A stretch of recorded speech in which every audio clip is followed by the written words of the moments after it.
Shalom. Sorry, I'm trying to get this correct. Okay. I will get used to this somehow, some way. So it is the 9th of Av, which is the 5th month, and I've actually been talking to a lot of different people about Judaism, including some Muslims, and it obviously, whenever a Jew talks to a Muslim, for some reason, this becomes a reason to discuss political Zionism. And really, the 9th of Av, I mean, it's probably the best time to actually talk about this stuff, if at all. So I thought I would make a video so that people who wanted to understand would have an opportunity to understand.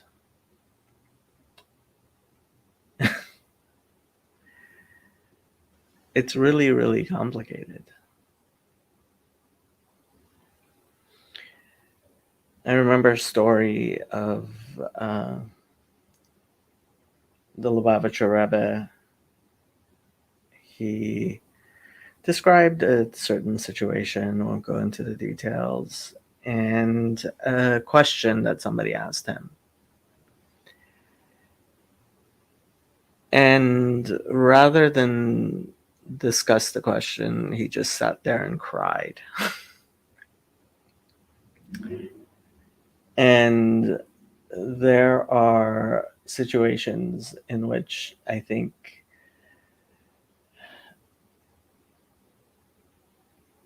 that's the only real answer. When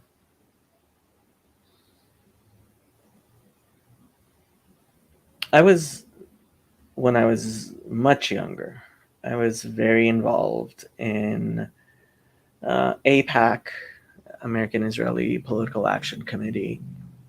I went to their conference in Washington, D.C. I was very excited about visiting Israel. And I went and spent a year studying in Israel. And while there, one of the rabbis in my, what wasn't deliberately, but ended up being a non-Zionist yeshiva, was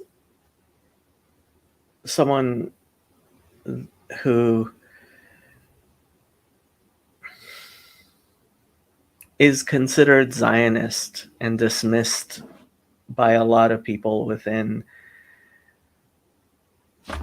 ultra-Orthodoxy, that is Haredi society, as a Zionist. And that's Rabbi Beryl Wine.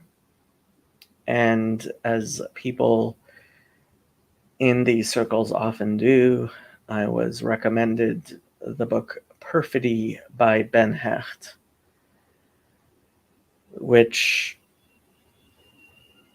introduced me to a history which neither Zionists nor anti-Zionists like to talk about usually.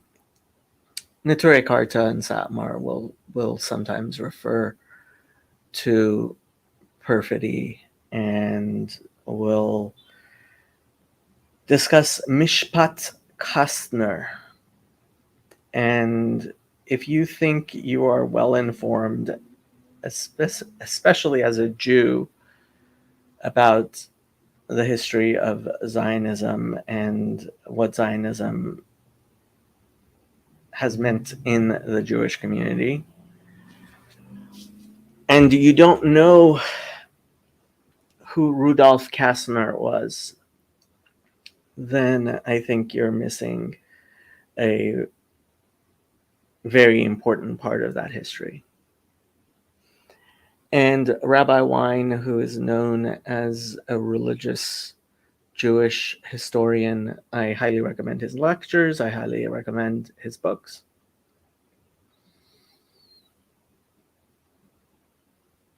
Would give us a lecture on the minor prophets every afternoon.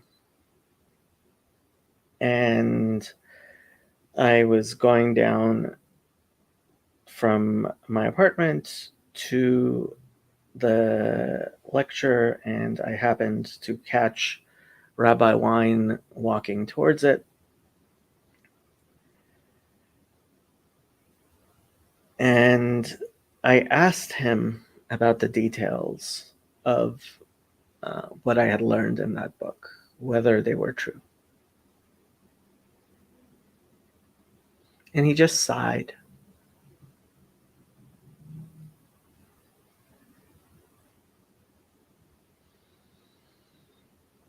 I asked him, like, are there alternative histories, things I could look at? And he gave me some.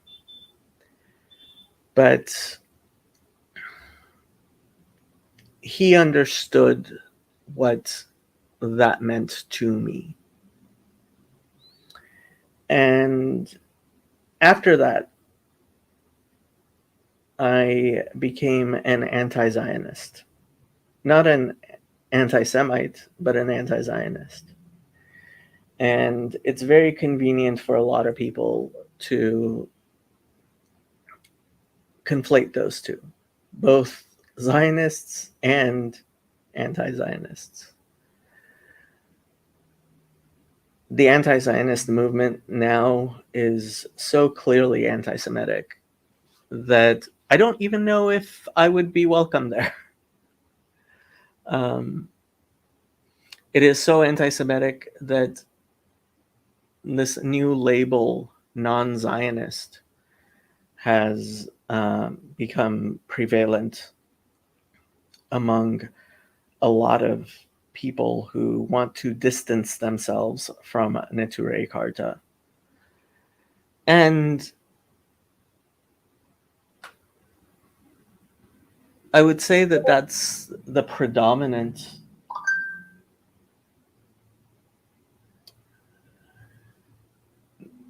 Hasidic way of looking at it, and probably Haredi way of looking at it. Political Zionism, as in the movement that Theodor Herzl started and is espoused by a very small percentage of actually religious people, is clearly a heresy. It is opposed to what Judaism has taught for thousands of years. It is certainly opposed to everything that we consider lowercase o Orthodox Judaism.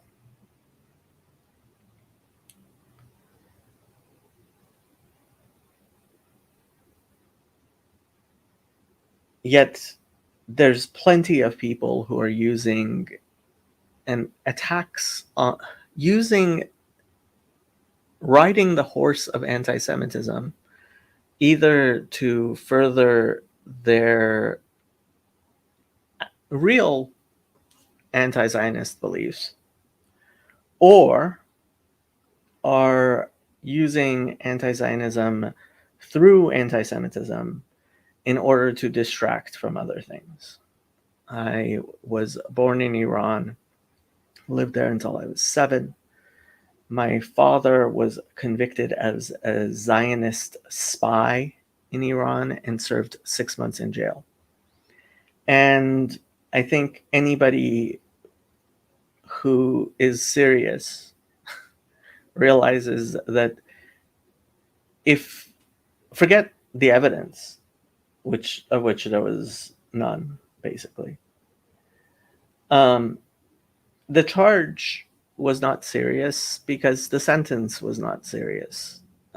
If they actually believed my father was a Zionist spy, 6 months? Are you real? Yeah, no, that's not what would have happened. Um, Especially afterwards, he was working for like the Department of Water or Power. Like it was not serious. It was ridiculous. And I mean, this is weird history that it's hard to be 100% sure about, but as best we can tell, hundreds, if not thousands, of people, including children, were convicted of similar things in around 1982, 1983 because of internal Iranian politics. It was convenient. And for a lot of people, anti Zionism is a convenient distraction. And when I point that out, their response is, "You're trying to distract." Um, from the problems within Zionism. I have lots and lots of problems with Zionism. Um, I have lots and lots of problems with everything. I'm a very critical person. And I have to say that that's kind of part of the point of Tisha B'Av, the holiday in which we commemorate the destruction of the temple, and it is in the actual Jewish liturgical calendar the official day of mourning, of just sitting there and crying.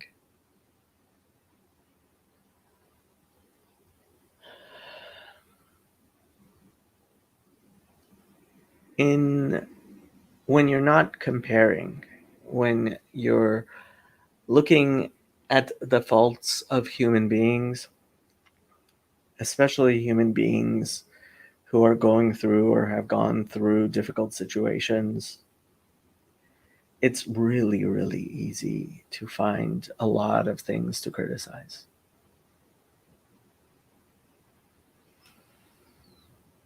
And with 2020 hindsight, it's really easy to get angry at how people handled things.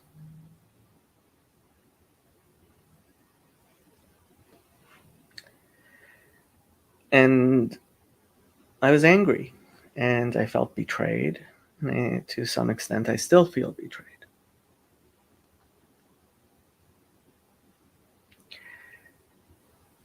I still will not call the airport in Lod by its actual name. I call it the airport in Lod.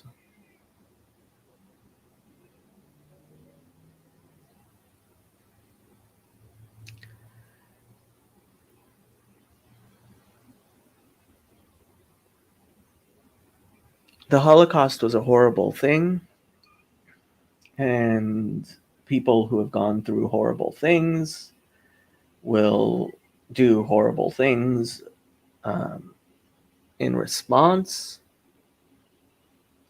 And there's a lot of theology to discuss there. There's a lot of theology to discuss there. Between what's the right reaction, what's the wrong reaction, what's the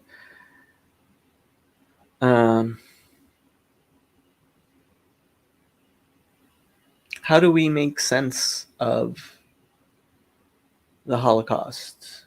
And hello, my good friend Chad.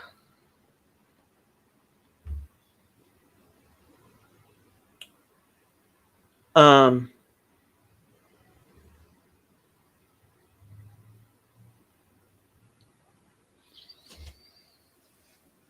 And there are people who believe that Judaism should just give up on Zionism, and other people who will say that Zionism is at the heart of Judaism.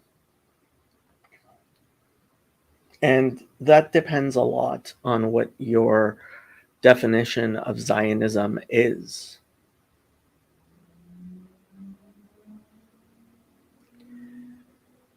Let me give you a secular history of the Jews, the actual Jews, the people we know are Jews.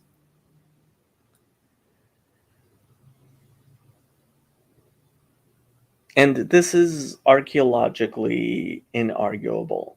What I'm the things that I'm going to say, no reasonable person would deny. Some 2,500 years ago, there was a temple in Jerusalem, and there were these people who thought of themselves as the children of Abraham, Isaac, and Jacob, and the 12 tribes. And they lived in the land that we now call Israel. And these people had certain beliefs about where we came from, about how the world was,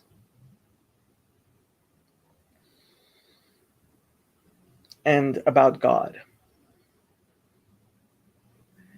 And this belief was at the very least henotheistic, meaning that the God of Israel was the greatest of all the gods. To what extent other gods existed or demons, I won't get into that. But a real and serious monotheism that can be easily distinguished from basically all other religions. And in such a truly monotheistic belief, there is no Satan, there is no power in heaven rebelling or controlling, or ultimately everything is created by that one God. Everything that happens ultimately happens either through the positive will or negative will. These were not concepts back then. If it happened because of God. And these people, first, the northern kingdom was conquered, and most of the tribes, the people who were known as Israel, um, had happened to them what always happened to everybody at the time who were conquered. Basically, all the leaders were gathered up and they were moved to someplace else, including the priesthood and everything, right? And the response to that was, by everyone, okay, our God was defeated. This new, the God of these people is stronger than our God.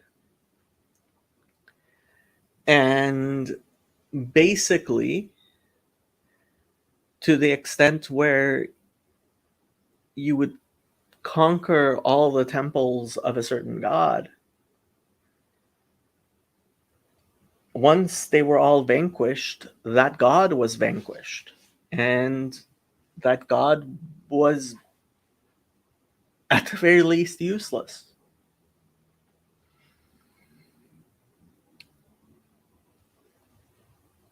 Yet, when the Babylonians tried this with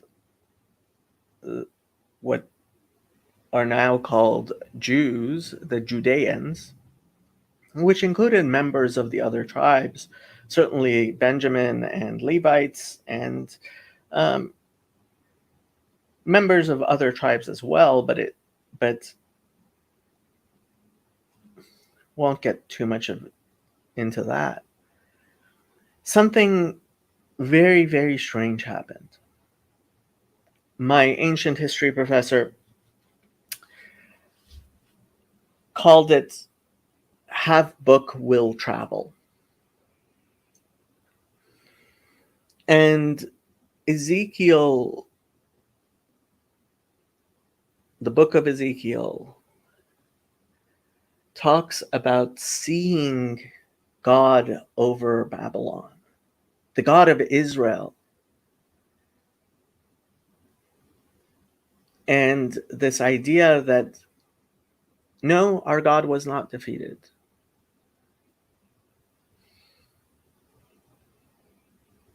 Our God is the God of gods and is the creator of all things, including Babylon.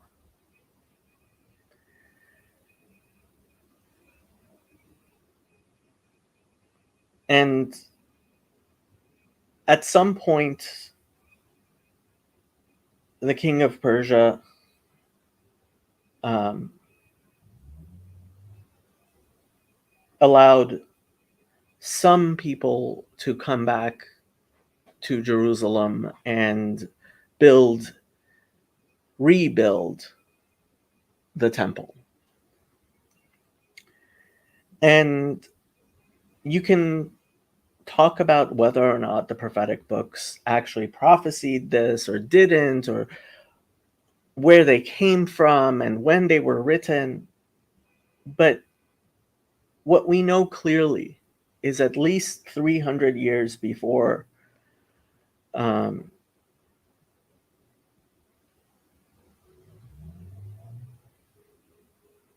Jesus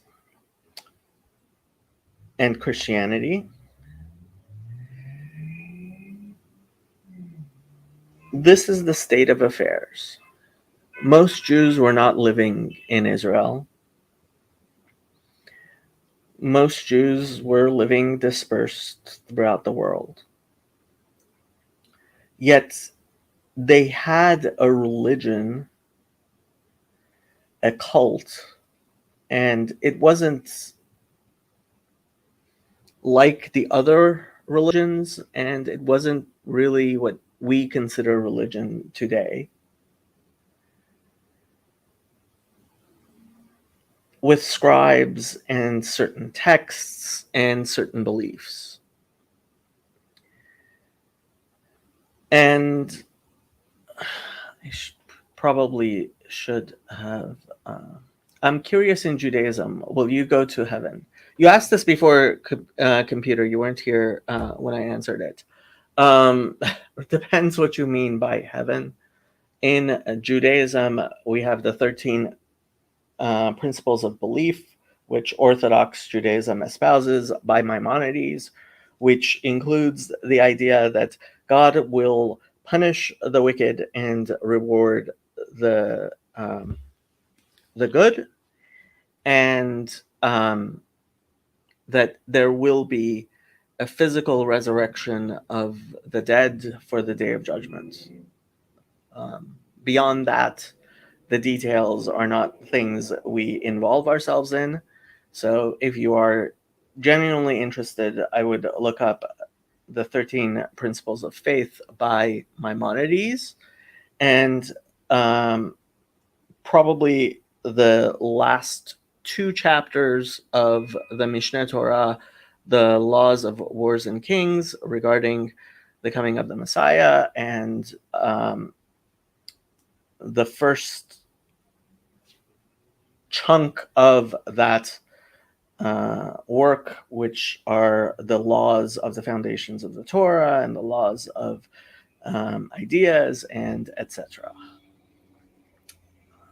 Yes, there is. I will be discussing these things further in this video. So they had this belief in a God that was the God of all gods and in control of everything, both good and bad. And they had this belief that anything bad that happened was because we have sinned, and anything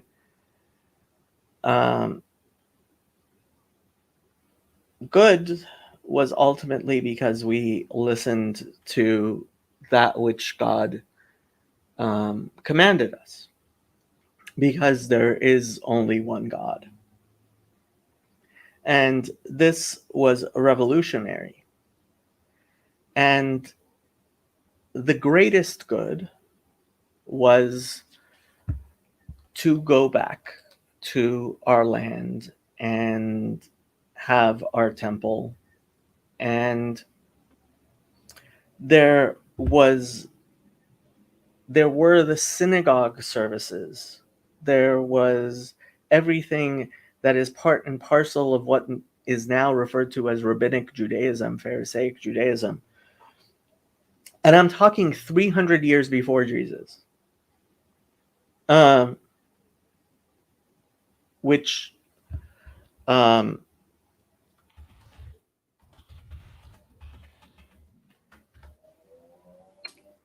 137. Let me pull Psalm 137 up for you guys.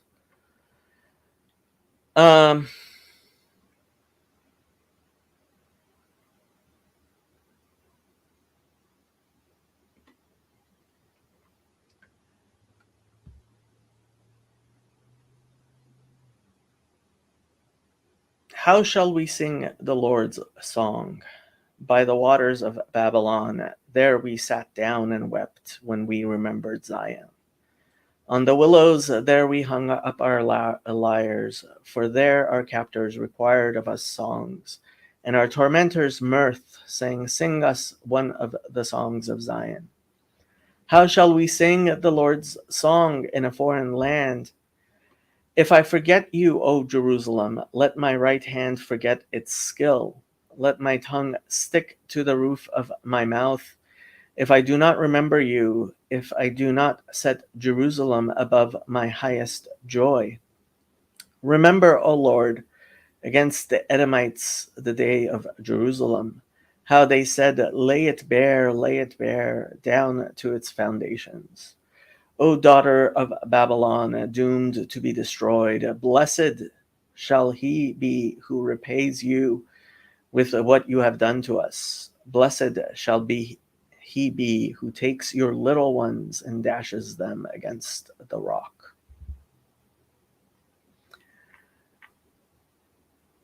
These lines, this sentiment is central to all that is Judaism. We say these words, if I forget you, O Jerusalem, let my right hand forget its skill. Under the chuppah during the wedding ceremony.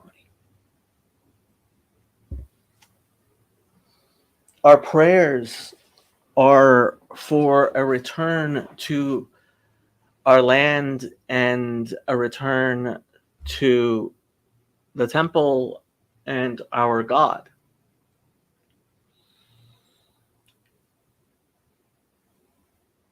And while people have variously tried to take this out of Judaism, all of those people have failed miserably, because it's not possible to take that out of Judaism.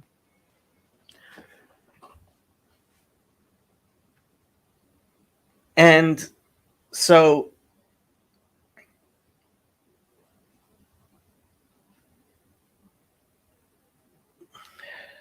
during the Second Temple period, there were Jews all over the world who did not see the Second Temple as being the fulfillment of all the promises and the great hope that we had had. Grimm says, you can take the Israelites out of the temple, you can't take the temple out of the Israelites, basically. And so this was the background in which Jesus came to be. He was one of many, many people that many people had hopes would in fact fulfill that great hope of Judaism, including dashing the babies of their enemies on rocks.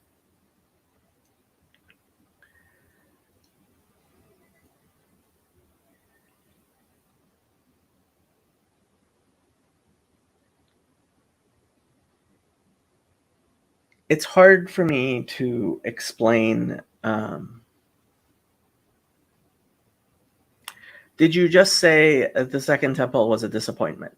Yeah, everybody agreed the Second Temple was a disappointment.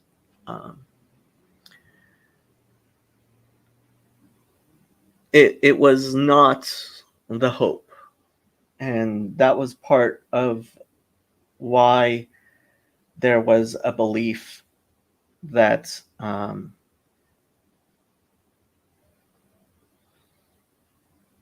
the Messiah would come and purify it, rebuild it. And a lot of these things, I have to say, have become archaeologically evident. The Second Temple was not built by Solomon. Ooh. The first temple was Solomon's temple. The second temple was built by Ezra.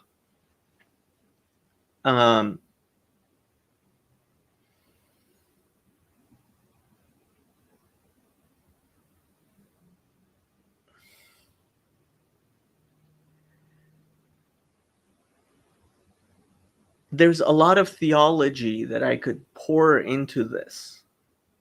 The books of Isaiah, the books of Ezekiel, the books of Zechariah,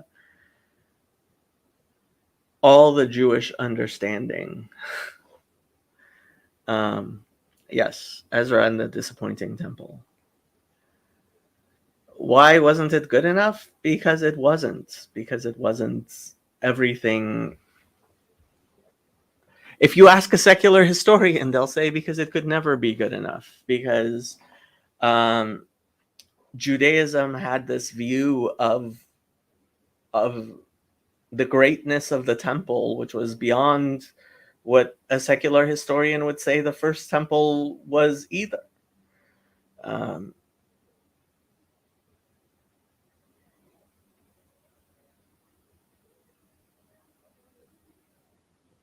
The temple as an ideal, as that great place where miracles happened.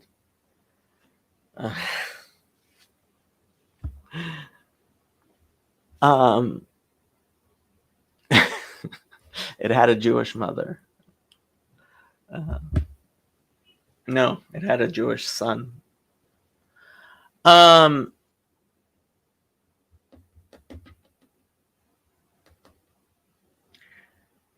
The theology of the Pharisees, which I would argue was a theology developed during the time of the exile before the Second Temple period, was the only theology that was able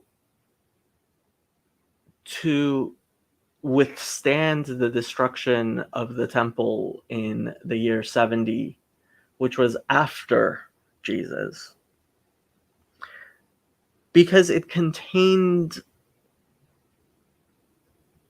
all the parts necessary for Judaism to continue without a temple. Yeah, I was at baby bashing when you derailed me. And so in the year 70, when the second temple was destroyed, people like the Sadducees lost any compelling theology, lost any compelling way of speaking about things. The Pharisees basically said, "See, I told you so."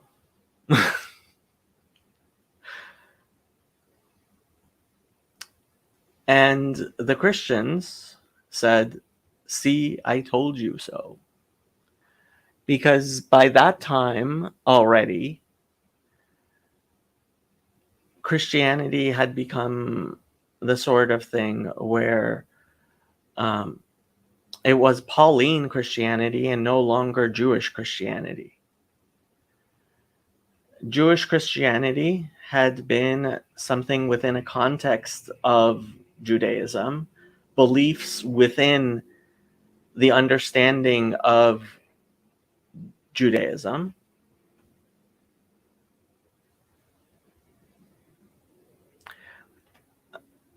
Yes, that's what I'm explaining. And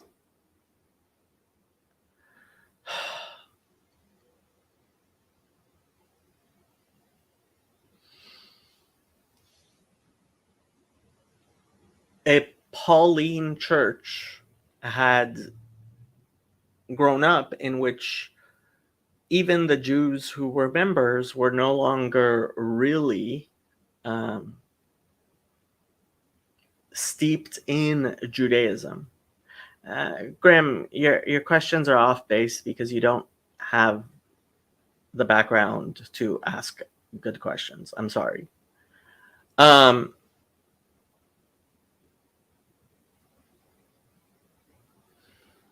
And so after the destruction in 70, the book of Hebrews, that theological crime scene, showed up with a view of Christianity which said,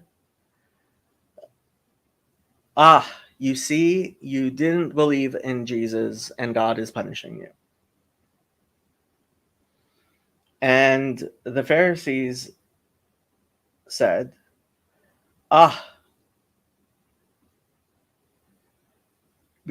because of our sins, we have been exiled again. And in a very real sense, the first diaspora was an indication of how we should live in the second diaspora. The destruction of the first temple was a dress rehearsal for the destruction of the second temple. And what you're seeing on your screen right now is the arc of Titus, when he destroyed the temple in Jerusalem and he took its most important things like the menorah to Rome in a triumphal march to commemorate his victory over the God of the Jews. But just like the first time, Judaism and the Jewish people who remained faithful to Judaism said,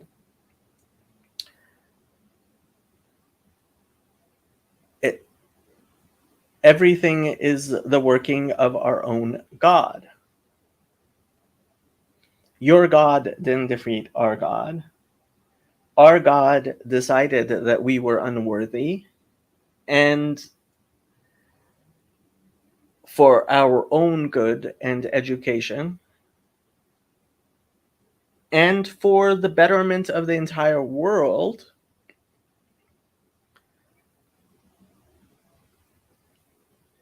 he has decided that this is what needs to happen.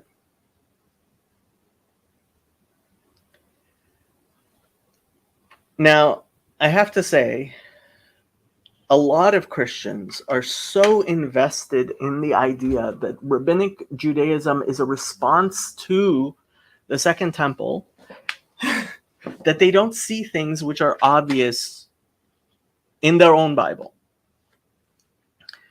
I was reading this article in a Christian magazine which concerns itself with Israel a lot, and Judaism and outreach to Judaism. And you would think that they would know better, but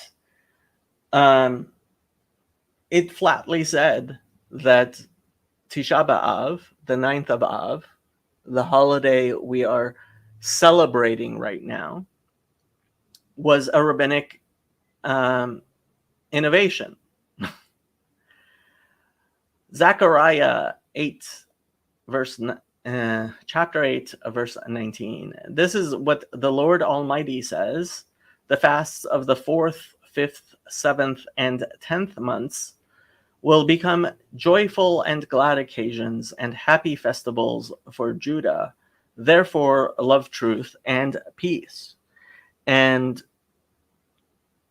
Av is the 5th month, and the fast of the 5th, which is not only in this verse but also in some other verses. I believe they're all in Zechariah, but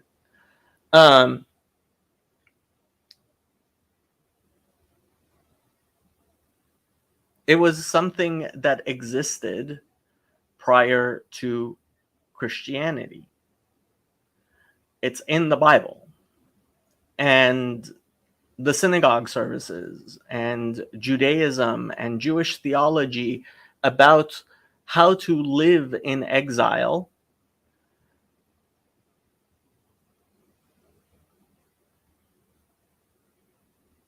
from a Jewish point of view is clearly spelled out in the Bible itself.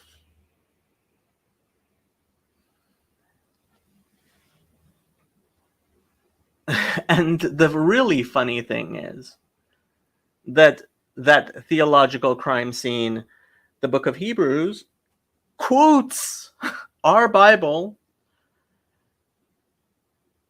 to us about things supposedly that we don't understand in such a ridiculous and offensive way that it's amazing anybody considers it anything serious. Is it possible that all those who earnestly seek God will rest in the place of Most High? This is the best way I can formulate this question. I'm not sure I understand what you're saying, Chad. Is it possible that all those who earnestly seek God will rest in the place of Most High? See, I think I understand what you mean.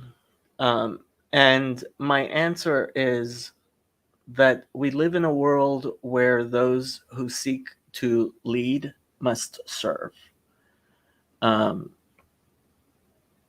Yes, the book of Hebrews is ridiculous and offensive. And that's anybody who earnestly seeks God must be willing to sit in their proper place in the hierarchy. I again point you to 1 Corinthians 12.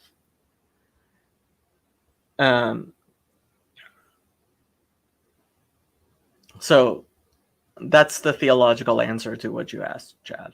I still don't know what makes a Christian a Pauline Christian, and now I feel chastised. A Pauline Christian is somebody whose Christianity is not based in Judaism.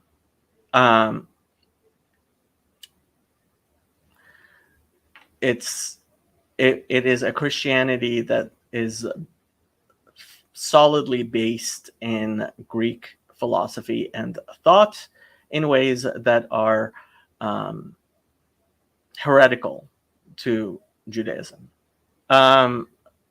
Remember, Av isn't November. In a very real sense, Av is November. Apparently, this is supposed to be happy feast time. Eventually, yes.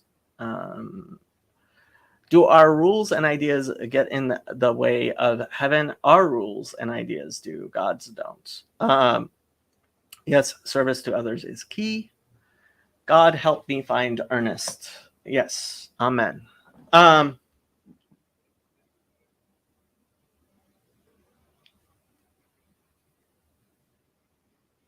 Told this story a lot of times, and I'm going to tell it again.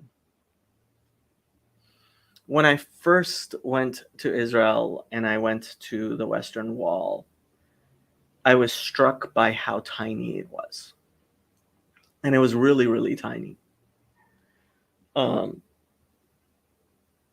Because it was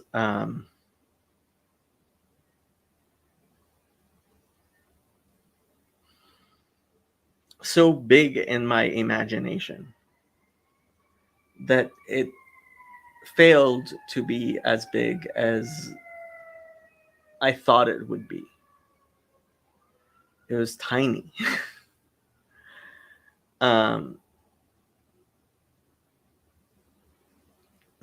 I'll talk to you later, Chad. And Grizz, stop interrupting.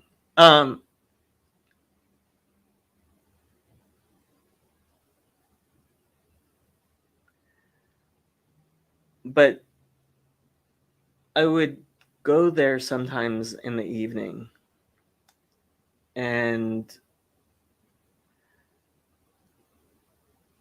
in the middle of the night, that's when people would come and say Tikkun Chatzot, which is a special liturgy we have where people sit alone and basically do that which is the liturgy of the 9th of Av of today, which is to mourn the destruction of the temple.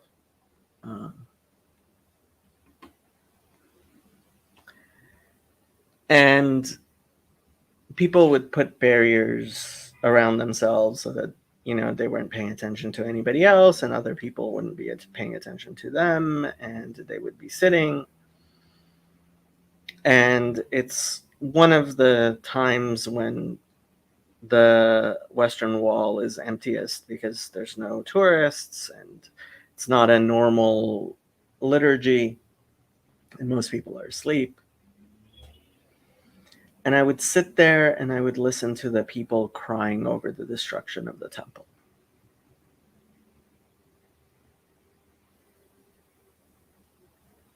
And this is something very, very real to us in Judaism.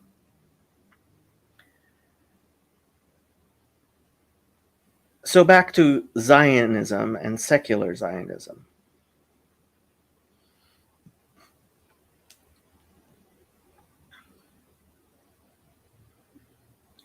Even before World War II, there were secular Zionists. And these secular Zionists were not religious, mostly, vast majority of them. And there were small groups of heretics involved with them who saw in secular Zionism a sort of fulfillment of Jewish religiosity. But there were very, very few of such people back in before the 1930s. There had always been Jews who would try to move to Israel, try to live in Israel, who would go visit Israel, who would go there towards the end of their lives. Um,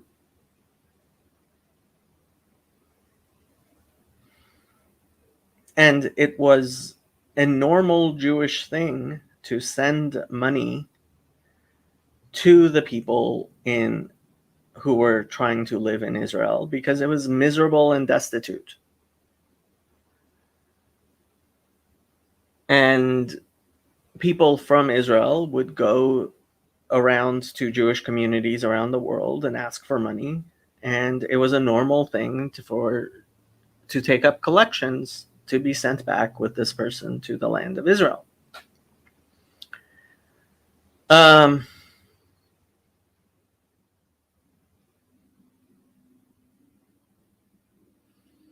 and what happened with World War II and the Holocaust, and I don't want to get into all of the things that should make a person cry, is a lot of Jews ended up in Israel.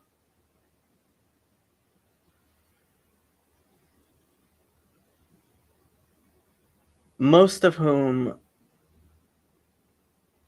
were the type of person who wanted to name their kids Nimrod.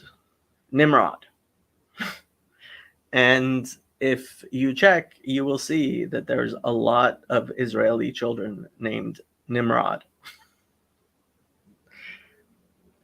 Because Nimrod means we will rebel. And there's a famous statue which became iconic called Nimrod. And he was uncircumcised. And that was evident in a part of the statue.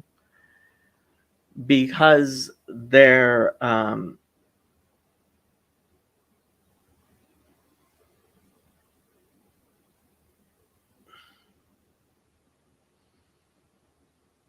they had given up on Judaism. They had given up on the God of the Jews, and that's why we ended up with things like young Israel.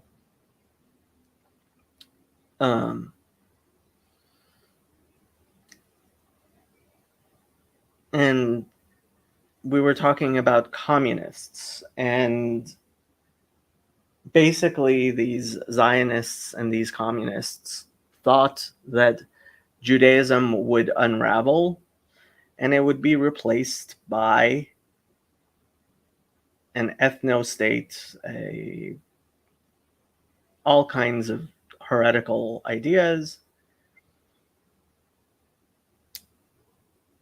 And over the years, the opposite has happened. So, whereas there used to be these very small religious anti-Zionist parties who would only show up as protest votes in the Knesset and refused to be in government and all kinds of things like that. There's so much history here. We ended up with a state that is continually becoming more and more religious. And the religion and religiosity and religious history is opposed to much of how the state of Israel was founded, and rightfully so.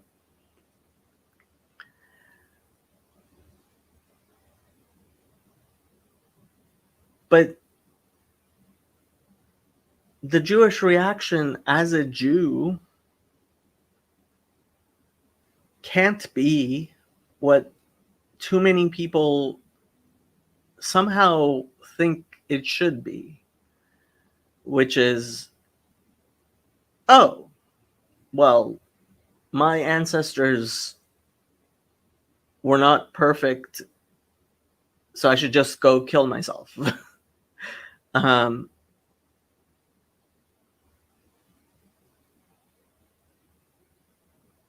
and some people don't mean go physically kill myself, they mean I should go spiritually kill myself, which is to become a Christian or become a Muslim or become secular or lose the identity of being a Jew,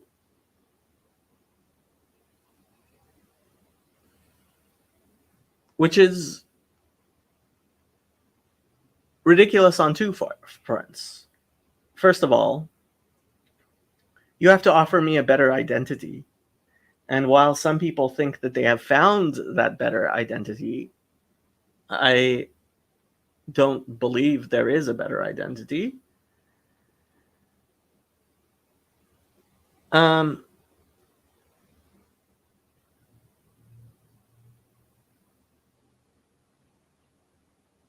and second, it's demanding that people stop being who they are.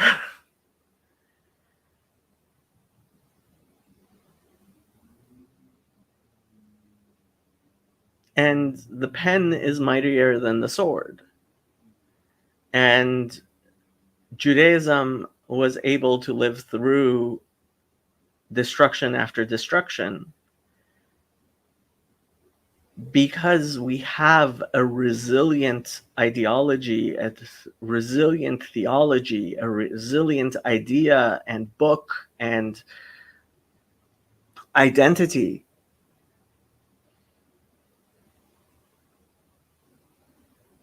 And one which I believe is true.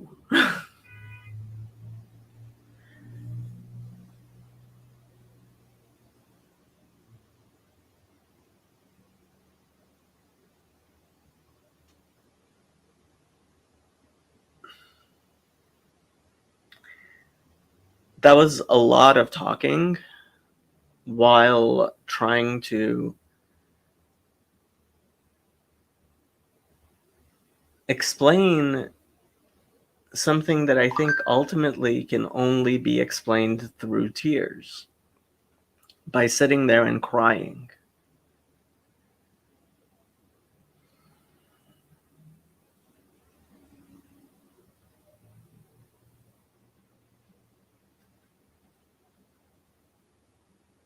There's thousands of years of history here. There's a theology here. There's a Bible here. And there's a message of the Bible here. And it's older and more true in the sense that if you believe in that idea which Judaism has imparted onto Christianity and Islam, that really our God was, is, and will be God, that he was always God, then this idea that God changed his mind that there is some sort of fulfillment, like the book of Romans or book of Hebrews tries to explain, like Islam claims a restoration, is silly, because the Jewish idea is that everything is part of God's plan, everything. And God did not lie to Adam or Abraham or Jacob.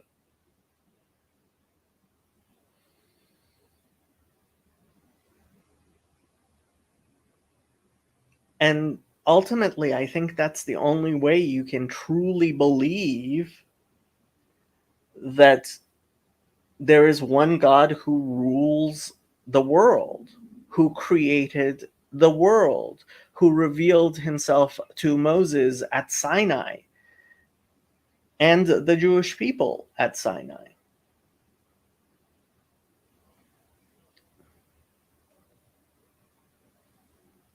I'm rambling. Grim, you want to come on and talk so that I'm not just talking to myself and rambling and saying incoherencies?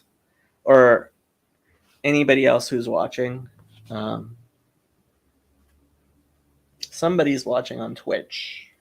I don't know why they would do that, but somebody is watching on Twitch. Um,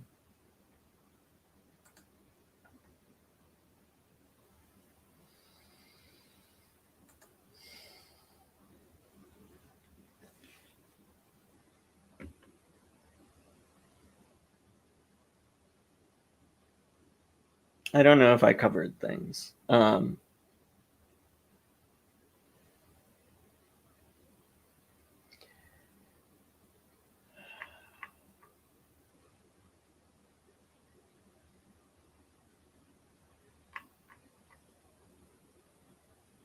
Is there end times in Judaism?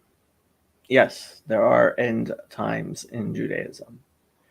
And at that end time, we will return to a temple which is the house of prayer for all peoples that the whole world will turn to.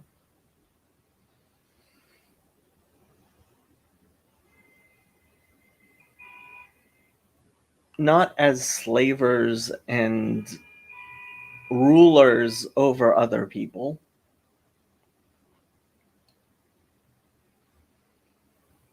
but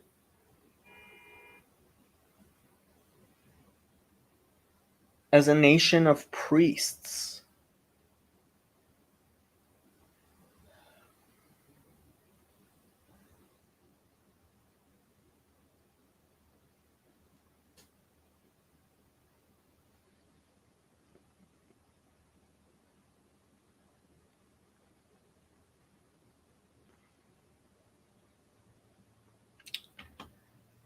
Don't know what to tell you. I hope some people found that useful. Um,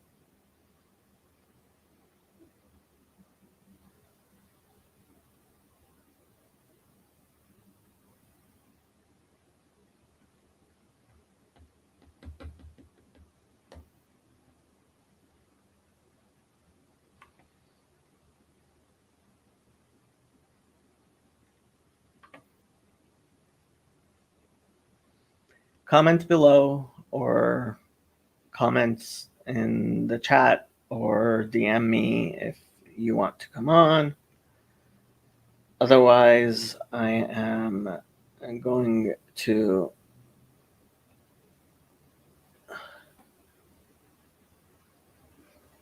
do not much.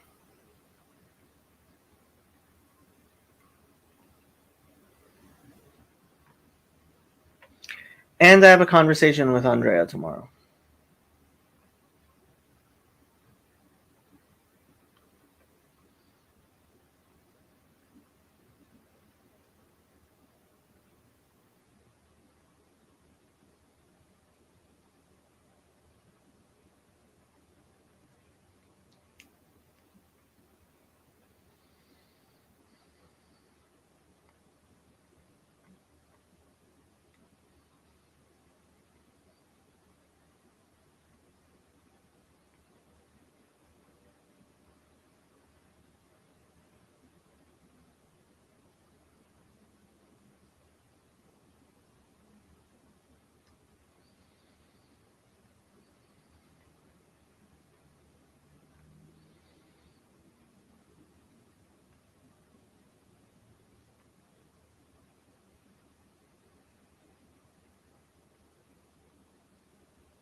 Okay, I'm gonna end the stream.